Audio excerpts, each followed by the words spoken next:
Good afternoon and welcome to the Downing Street Coronavirus Daily Briefing. I'm joined by the Deputy Chief Medical Officer, Professor Van Tam, and by Professor John Newton. At the heart of our plan is ensuring that NHS capacity is always ahead of need. This means that if you or someone you love needs hospital care with COVID-19, then you will always get that care. If, God forbid, you need care in an intensive care unit, then you will have that bed and the life-saving equipment and team that you need. The latest figures show another record high of 2,963 spare critical care beds available across the NHS. We said at the start of this that our primary goal in our battle plan was to slow the spread and protect the NHS by flattening the curve and increasing capacity. That plan is working. At no point in this crisis has anyone who could benefit from critical care been denied that care because there weren't enough staff or beds or ventilators to treat them. But there is much further to go. On the most recent figures, 535,342 tests have now been carried out in the UK, excluding Northern Ireland. Of these, 129,044 have tested positive. The number of patients in hospital with COVID-19 symptoms is now down to 17,681. 17,366 people have sadly died in hospital, which is an increase of 852. This number is another salutary lesson, and it tells us of the deadly nature of this virus. We owe it to them and to ourselves not to throw away the progress we've made so far. We have been clear that we will not risk lives by relaxing the social distancing rules before our 5 tests have been met. First, that the NHS can continue to cope. Second, that the operational challenges can be met.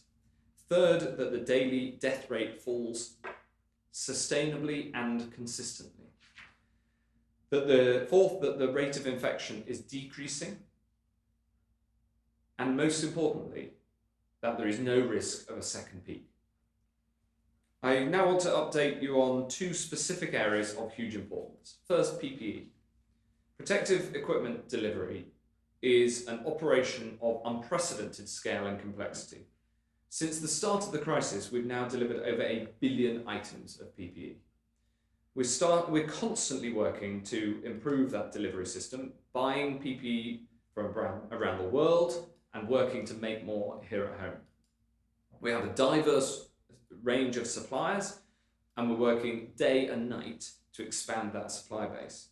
We're in direct talks with the factories that actually produce the PPE and the fabric that it's made of. This has proved one of the most fruitful avenues, and I want to especially thank my Foreign Office and DIT colleagues, especially in China, for the incredible work making these connections. I also want to thank the enormous response we've had from our appeal for companies to come forward to help replenish the stocks. As of yesterday, we've had 8,331 offers of PPE equipment, and we're investigating each and every one of those many leads. Now, of course, some of these leads have led to very large-scale purchases of many millions of items. But the reality is that not each of them, not everyone who approaches us can deliver on their offers in scale.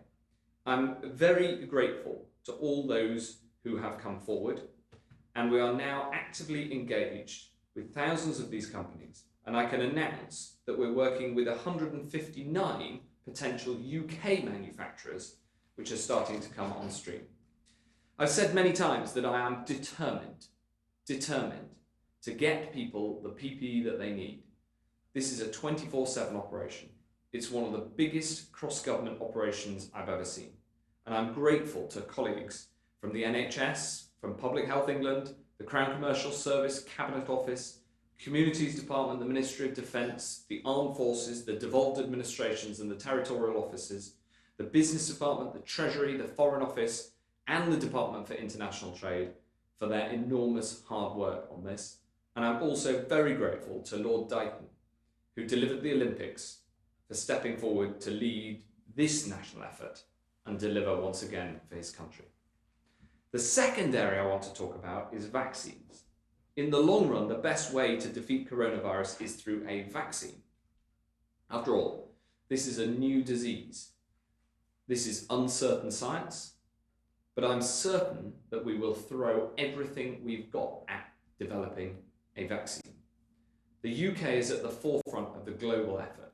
We've put more money than any other country into the global search for a vaccine.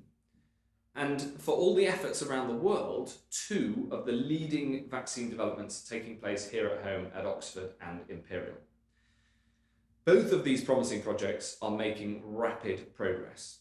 And I've told the scientists leading them that we'll do everything in our power to support. First, I'm today making £22.5 million available to the Imperial project to support their phase 2 clinical trials, which are going to assess a sample of several thousand, and for them to begin the work on subsequently a very large phase 3 trial. Second, I'm today making available £20 million to the Oxford team to fund their clinical trials. The team have accelerated that trials process, working with the regulator, the MHRA, who have been absolutely brilliant. And as a result, I can announce that the vaccine from the Oxford project will be trialled in people from this Thursday. In normal times, reaching this stage would take years, and I'm very proud of the work taken so far. At the same time, we'll invest in manufacturing capability so that if either of these vaccines safely works, then we can make it available for the British people as soon as humanly possible. Nothing about this process is certain. Vaccine development is a process of trial and error and trial again. That's the nature of how vaccines are developed. But I told Sarah Gilbert and Robin Shattuck, 2 of our most inspiring scientists, that we are going to back them to the hilt and give them every resource that they need to get the best possible chance of success as soon as possible. After all, the upside of being the first country in the world to develop a successful vaccine is so huge that I am throwing everything at it. Coronavirus is a powerful enemy, but I believe that the power of human ingenuity is stronger. Every day the science gets better. We gather more information, we understand more about how to defeat the virus. But in the meantime, there's one thing that you can do, and that is to stay at home, to protect the NHS and save lives. Thank you very much. I'm now going to ask Professor Van Tam to take us through the daily statistics. Thank you, Secretary of State. I'll begin with a slide that you've seen many times before. I don't apologise for showing it again. It is important that we continue to monitor the extent to which the British people are following the social distancing advice and, in this case, referring to the slide, not travelling. And you can see a range of indicators there, from all private motor vehicles, through buses and tubes in London, through to buses and national rail in the whole of the UK. And you can see a very clear prolongation of these low trends of usage compared to where we were in the middle of March. This is a good sign.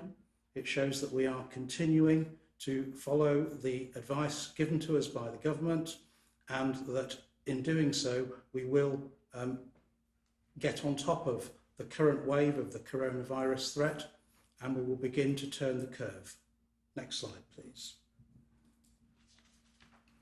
This next slide, again, you have seen before, shows the new cases diagnosed in the UK. The dates along the bottom of the slide for that individual were completed. And you can see, of course, that there is some day-to-day variation, but the numbers remain high, and it isn't clear that there is an enormous downturn at this point. So the numbers are varying day to day, but they remain high, and we remain in a situation of danger that we must take very seriously indeed. You will see, as the slide progresses from left to right, the proportion of orange beginning to show greater and greater. This is a distinction between the NHS and Public Health England capacity and testing in blue, and the coming on stream of commercial testing to supplement that as time goes by across the slide. Next slide, please. Now, this is a very important slide, and of course refers to total number of people in hospital in Great Britain with COVID-19. And you can see a variety of curves here, from the top one referring to London, through the other curves referring to the different regions of England, Scotland, Wales. And what you can see is that there, in terms of the number of people in hospital, there has been a peak in London. It was probably around the 10th of April, that kind of date, and since then there has been a decline. But in the other parts of the graph, that is to say Scotland, Wales and the other regions in England, I suggest to you that there is rather more of a plateau than anything else at this point in time.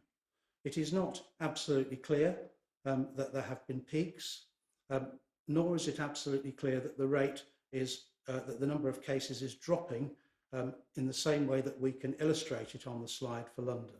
So again, this is important. It shows the regional variations in how the virus has been affecting the UK. It shows that we are not out of danger at this point, and that the curve is flat, but not very clearly going down in many parts of the country.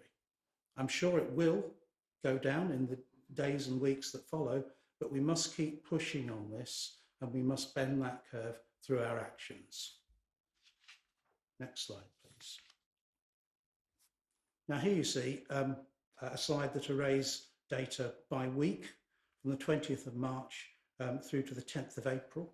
And it shows you, first of all, deaths in hospital from COVID-19. Those are the blue columns on the graph. And those are by date of report in the hospital. And the orange bars show the all weekly registered deaths registered to the Office for National Statistics, and those are by date of registration.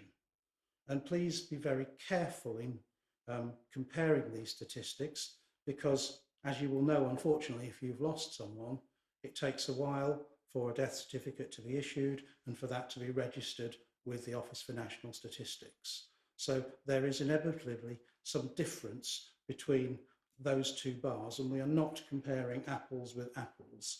We're comparing apples with pears on this particular slide. But it does, I hope, help you understand the trends in the mortality data, and we need to see that turn. We'll have to wait a little longer, but we need to see that turn. Thank you.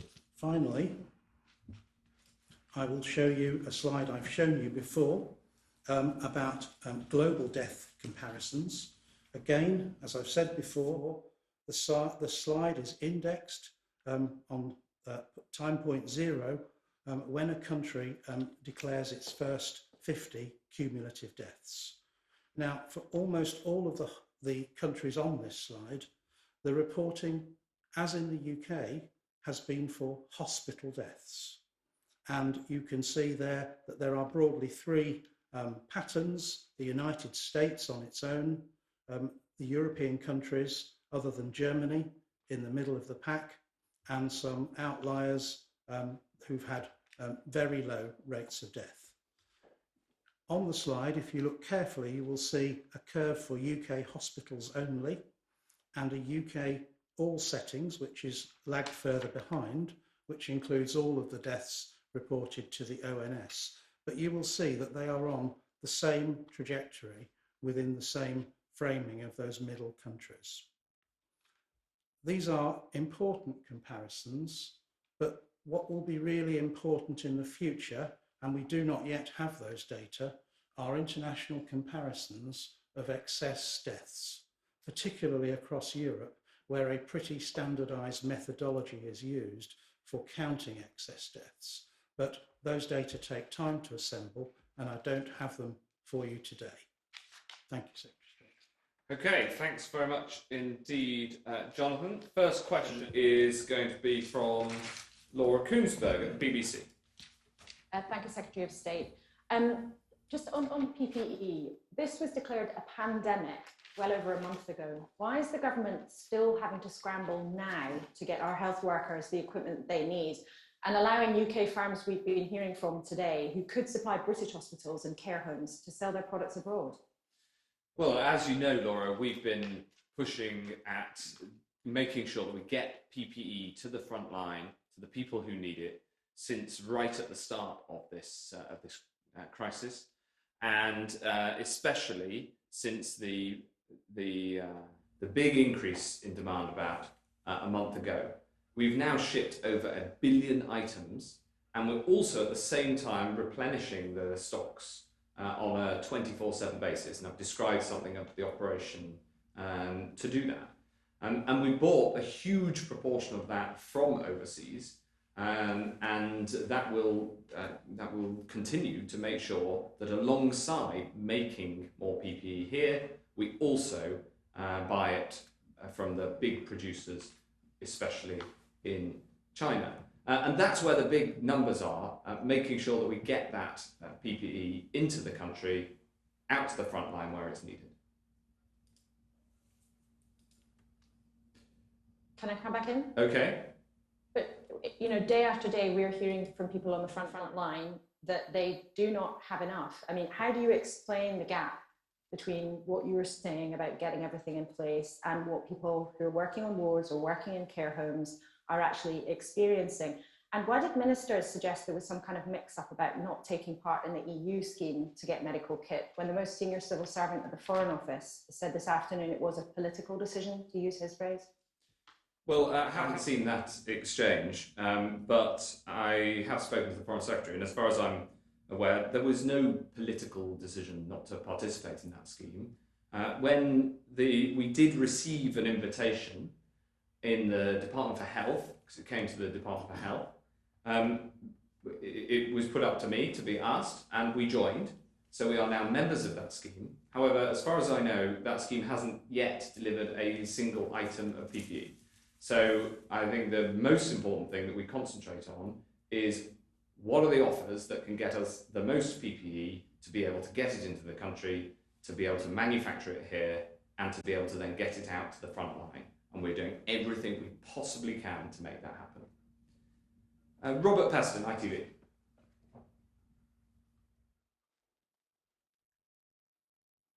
You are muted. What's going on? Okay, can you hear me now? Yes. Good afternoon. Is it correct that you're not ready to change your advice on the usefulness for the general public in wearing masks because you don't want to deprive healthcare workers of masks? And secondly, you have dramatically increased the capacity to test. We're up to the capacity of 40,000 a day, but only 20,000 are actually happening. There seems to be a problem of actually carrying out the tests and then delivering the swabs to the labs. We've spoken at ITV to care homes who say they are too far from the test centres and they're not getting enough help when it comes to testing their residents. Yes, well, look, on both points, on the use of face masks, we are advised by the science, and we've been asked this question many times in this forum, and we listened to what the scientists say. There was a meeting of SAGE that I think addressed this question earlier today. I look forward to hearing from that, and then to ministers making decisions based on the science as always. On the question of tests, I think it's terrific. I might bring John Newton in a minute, but it's terrific that we have managed to increase capacity to over 39,000 tests a day, which is higher than our planned trajectory.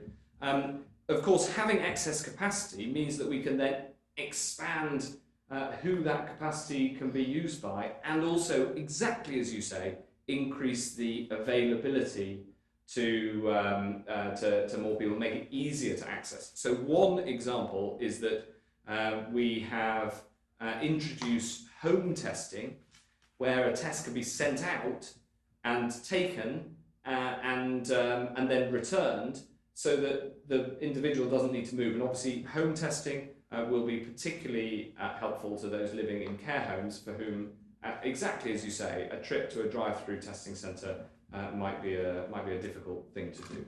John. Yeah, thank you, Secretary of State. So yes, capacity has gone up dramatically, and in fact is going to continue going up a lot quite soon.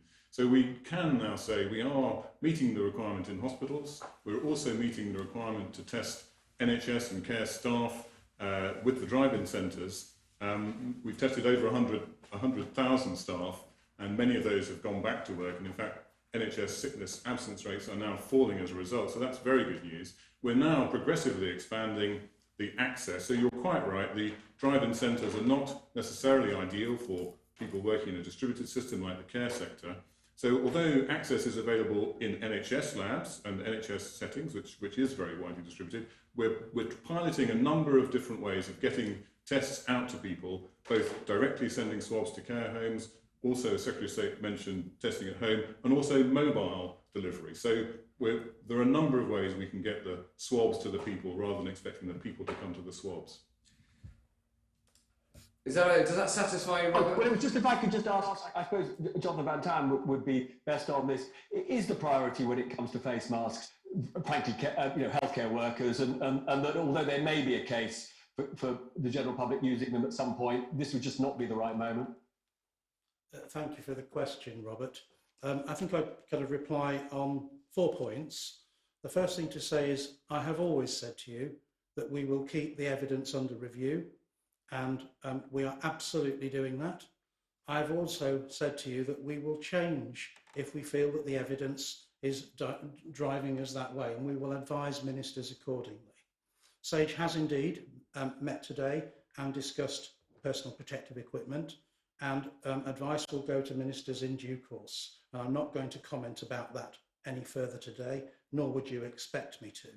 What I can say is that there is an absolutely enduring principle here that SAGE places great value and prime importance on never jeopardising the supplies of PPE to our health and social care workers. And that is a line we are not going to cross under any circumstances. Thanks, Robert. Victoria McDonald, Channel 4. Thank you, Secretary of State. Just back on PPE, we have talked to a number of suppliers and distributors who have talked a lot about the obstacles they've faced of getting through the procurement system. So they will send an email, they will make a telephone call, they don't hear back, then they'll be asked questions they've already answered. Are you satisfied that you are somehow going to clear away those obstacles so that you can increase the supply? And secondly, we've heard a lot about we've heard a lot of numbers over the past few weeks, and today you've just talked about 1 billion items of PPE. Now that sounds a lot, but quite clearly it's not enough. Do you have any idea about what enough would be? Well, yes. I mean, the answer on how much is enough PPE is enough to get it what is needed according to the guidelines that have been clearly set out by Public Health England to everyone who needs it, and it is in the billions of items per month. I mean, it is the numbers of items that are needed are absolutely vast. And hence the need both to manufacture it at home and also to buy it from abroad. We're always trying to improve the processes that we have in place to make purchases. I think it's been It's been very encouraging, the number of UK companies that have come forward, but we have had to make sure that we sort out the credible offers from those that are not. We've had some offers, for instance, that have come from companies where upon investigation the company had only just been formed in the previous day or two before coming and asking for a cash deal with the government. And so you'll understand that there has to be some process in there. Nevertheless, we want to engage with all of those companies who can help us in this national effort, and we are accelerating the progress of getting back to all of those companies with a substantive response to their offer. This is a fast-moving market because essentially the problem on PPE is that there is a global shortage. There's more demand across the world than there is supply, and that means that we need to be as nimble as we possibly can, and crucially, as much as possible, get right to the source of the PPE, which is often in factories in Asia, including in China, rather than going through middlemen, which can seem attractive on the surface, but actually if you get directly to the factory owner, then you get a more secure supply. So it is a complicated picture. None of this takes away the importance of delivering on this agenda or the resources and the support that we're throwing at it. Daniel Wootton, Talk Radio. Good afternoon, Secretary of State. A report by the EU agency, the European External Action Service, to be published this week, concludes that official and state-backed Chinese sources are behind the spread of conspiracy narratives designed to exonerate the Chinese government over coronavirus. The report will say China has run a global disinformation campaign to deflect blame for the outbreak of the pandemic. What is the UK government doing to stop these Chinese disinformation campaigns? Well, I haven't seen that report, and I haven't seen any evidence of what you describe, but we have seen more broadly disinformation and disinformation being put about, especially on social media, and tackling that is incredibly important, because what the public want and what the public should be able to expect is high quality information, highly factual, even in this uncertain environment, because we're still learning about the disease, to be able to be as clear and transparent as possible, and for the government to describe which information we think is we have high confidence in, and to be able to explain the conclusions we reach from that information. And so tackling disinformation is an important part of it, but I'm afraid I can't comment on the specific piece that you refer to. Chris Smith from The Times. Thank you, Secretary of State. Can I ask about asymptomatic transmission? Given the need to isolate cases in any easing restrictions, how big an issue this is going to be in terms of hindering any attempt to ease lockdown and the risk that whatever we do, we could get a second peak because of this? And related to that, can our current tests actually pick up cases when people are not showing symptoms with any accuracy? And given concerns about transmission in hospitals at the moment, as well as the huge amounts of unused testing capacity we have right now, should we now be screening asymptomatic health staff for the virus? Well, these are very, very good questions. What I'd say is that the fact that this virus appears to have asymptomatic transmission makes it incredibly difficult to deal with, and what is one of the central facts of this pandemic that has made it as difficult and as challenging as it is. I'll ask JBT to answer on the science of the transmission and the asymptomatic transmission in particular, and then John Newton to answer the question on the testing. But these are exactly the right scientific questions that we are also grappling with. Thank you, Secretary of State. You're absolutely right, and really the Secretary of State has answered the medical question for me. Did I get it right? You did. When we started this crisis, we did not have enough information to understand the extent to which patients who were pre-symptomatic and asymptomatic were shedding the virus.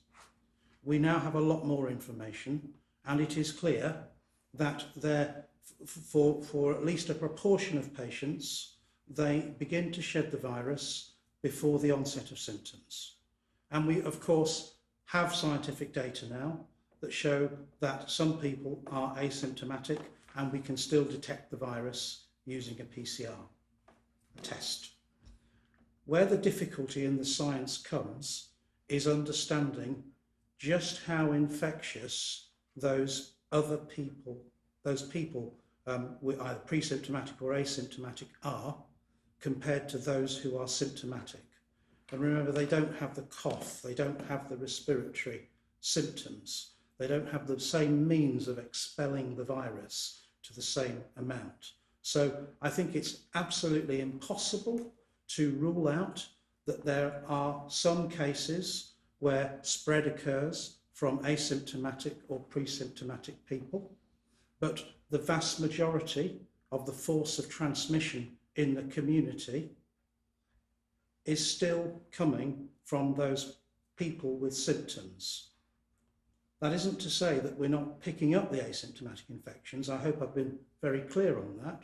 We recognise they exist now, but the extent to which they are the primary problem, as opposed to the primary problem for transmission being the people who've got the cough, got the fever, and are clearly emitting the virus through coughing and sneezing, they are undoubtedly the biggest route of transmission in our communities. And the public health advice remains the same, that the moment you have symptoms of COVID-19, you go home and you begin self-isolation. And if you live in a household with others, then you take them with you and the family isolates with you for 14 days. Thanks, Professor. John. Yeah, thank you. Thank you, Chris, for the question. So the simple answer is yes, the test will detect the presence of the virus in people who are asymptomatic. And one of the ways we're using the current testing capacity is to do scientific studies to show the spread of the virus in representative populations. And we're ramping up that activity quite a lot to give us more of this sort of information. But it's already obvious from the early studies that in areas, particular settings where social distancing isn't possible, particularly closed areas such as in hospitals or in care homes or indeed in prisons, there is a need to go in and do intensive testing to try and understand how many people might be asymptomatic and carrying the virus. So those studies are underway, and we're working closely, particularly with the NHS, to design an approach to that. So looking to the future, one of the reasons we need a good level of testing capacity is to provide the testing for infection control. So when we do have outbreaks of infection in certain settings, we need to be able to go in and test not just people who are symptomatic, but also people who are asymptomatic, and that is what we are doing.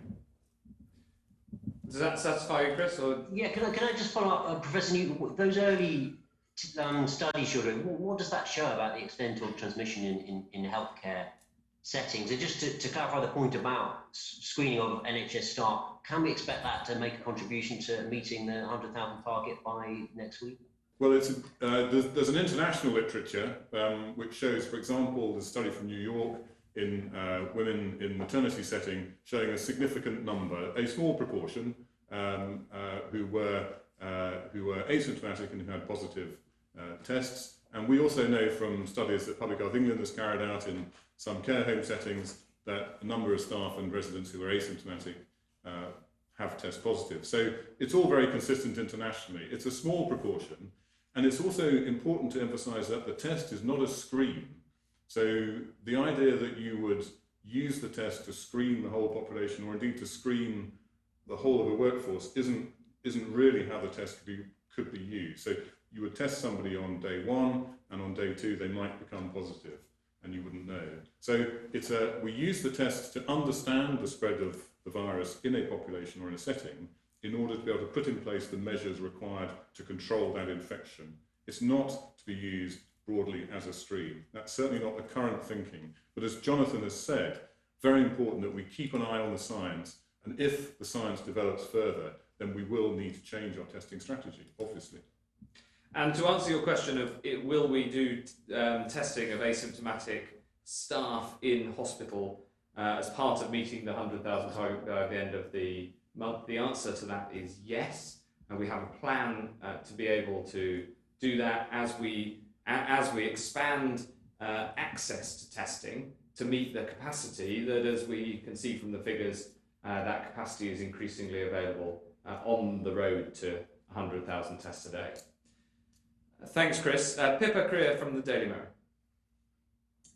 Hello, I've actually got a question for Professor Newton, but before I do, Secretary of State, if I could just clarify, following on from Laura's question, the top diplomat at the Foreign Office says we're not in the EU PPE scheme, and that the decision not to take part was a political one. But now you're saying it wasn't a political decision, and we are a member of the scheme, which I believe is the first time we've heard that. You can't both be right. Who should we be believing? Well, the invitation, when it came in to the Department for Health, and I know there's been debate about whether it was sent to the wrong email address initially, but the invitation, when it came to the Department for Health to participate in this scheme in an associate way, because we're not members of the EU, came to me for decision, and I said yes. But having said that, this, as far as I'm aware, this scheme has not yet delivered any PPE. And that's the decision-making process that I was involved in. There was a recommendation, and I took the decision in the normal way. That's the long and short of it. But the impact of this on our ability to deliver PPE is zero. There's no impact at all because the scheme has not yet made anything available. John, the first, yes. You haven't asked the question yet. I haven't asked the question yet, Right. Professor Newton. It's a different subject, actually, on airports. Hundreds of thousands of people continue to arrive in the UK each week, airports and ports. And countries like Japan and Italy have introduced temperature checks and other forms of screening weeks ago, and in some cases have quarantine restrictions in place for new arrivals. Just wondering why we haven't followed a similar route, and whether it's something that we might yet consider. Well, it's a larger question really about how we respond in the future to the pandemic, and I think I'm going to pass that one to Jonathan, because these are exactly the sort of questions that SAGE are considering. So,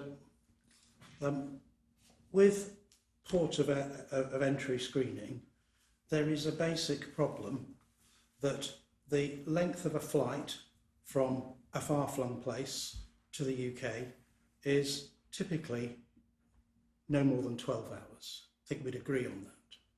But the problem is that people can be infected before they get on the flight, and the incubation period for this virus is up to 14 days. And it's typically 5 days. So I can fly back from, well, you choose the country, wherever you like, on a long flight, and I can become infected in that country before I get on the aircraft. And I will sail through Heathrow with absolutely no symptoms at all. I'm not being untruthful, there's nothing to declare. I won't have a fever, I won't be picked out. But when I get back to my home in the north of England, at that point, I may develop symptoms a few days later and go, oh, I don't feel too well. And clearly the port of entry screening hasn't worked. So that's the basic mathematical problem that goes with it. Right now, though, we are in a situation where you've seen from the slides that I showed to you that there is widespread transmission in the UK. We are turning that down. It is clear we are turning it down, but it is still there and it has not gone away. And so the proportion of new cases coming in from abroad, even if flights were operating, would be minuscule compared to the amount of force of infection currently still moving around in our societies in the UK. And that, I hope, gives you a bit of context for the here and now. We do, at some point, hope that we turn this curve down and that we then start to think about how and when and how carefully we begin to think about easing some of the restrictions we're under without letting this virus just chase off again. And that's a really difficult balancing act. And all things will be under consideration. All scientific options will be under consideration at that point. I am sure about that. Thanks very much. Geraldine Scott from the Yorkshire Post. Thank you. Yorkshire's own Captain Tom Poor has opened the NHS Nightingale Hospital in Harrogate today, but ministers have taken the decision during this crisis to close the Veterans UK helpline, which helps many like him. So will you consider opening that again to help others like Captain Moore as the impact worsens? And secondly, some NHS staff are being threatened with referral to their professional or regulatory bodies for speaking out about the crisis, whether it's PPE or how it's affecting them personally. Secretary of State, is it right for NHS trusts to be doing this? And can you guarantee that no NHS or social care workers will be punished for raising legitimate concerns publicly? Well, yes, of course, people should be able to talk about the problems that there are, and indeed they do. I've seen both fantastic examples of people saying that they're working hard and celebrating the fact that they're celebrated the wrong word of going public with the work they're doing and the conditions that they're working under. And I've also seen some people, for instance, saying that they're delighted that there's good PPE, and we've also seen people saying that there's a problem in their area, and I think that's totally normal and standard, and people should feel free to talk about what happens at work. I think that transparency is important, and it's the sort of approach we've tried to take as a government, including with press conferences like these. In terms of the Veterans UK point, I'm afraid I'll have to take that away and make sure that somebody gets back to you on the details of it, because it's an important area, but it's not one that I've got a direct answer to today. Thanks. Finally, Alistair Smout from Reuters. Hello, thank you. Secretary of State, you say the plan is working. Yesterday, PHE Medical Director Yvonne Doyle said stats showed about 10% of total COVID-19 deaths taking place outside of hospitals. The ONS figures published today said the number could be about 40% higher than the daily hospital figure. And it's clear now that the UK's death toll could match or even surpass Italy's to make it the worst hit country in Europe. So it feels like, at least compared to large parts of Europe, the plan isn't working. Who has ultimate responsibility for that? Well, thanks for the question. What I'd say is that on the factual points, you've got to, it's important to get the analysis of those right. I've seen this 40% figure, and I asked the team about it before coming here, and that is not an accurate representation of those figures. In fact, Professor Van Tan took us through the important differences between how we measure hospital deaths in hospitals, which we can get that data daily, and so it's incredibly important for tracking as soon as possible what's happening in terms of the impact of this disease, with the ONS data, which is measured in a different way. And if the slides can come up again, we can bring the slide up, which shows that gap, which is around between 20 and 25% in the latest data. All of these information are important, of course they are, and we take as much information as we possibly can into account when we make decisions. And then on the second point of the international comparison, it's very important again to look at that and take into account the size of the country and the different characteristics of the different countries. So looking per population is the right way to look at those information. The final point I'd make is that at the start of this crisis, we said that there were two absolutely critical tasks, and they were formed part of the battle plan that we published a long time before the lockdown began, when we published the types of measures we might have to take. One is that we got the exponential nature of this infection under control and brought the curve down. And as you can see from the statistics, that curve is now flat, and there are some. That means that we have achieved that objective. The second thing is that we said that we must do everything we can to ensure the NHS is not overwhelmed. And lots of people said that would be impossible.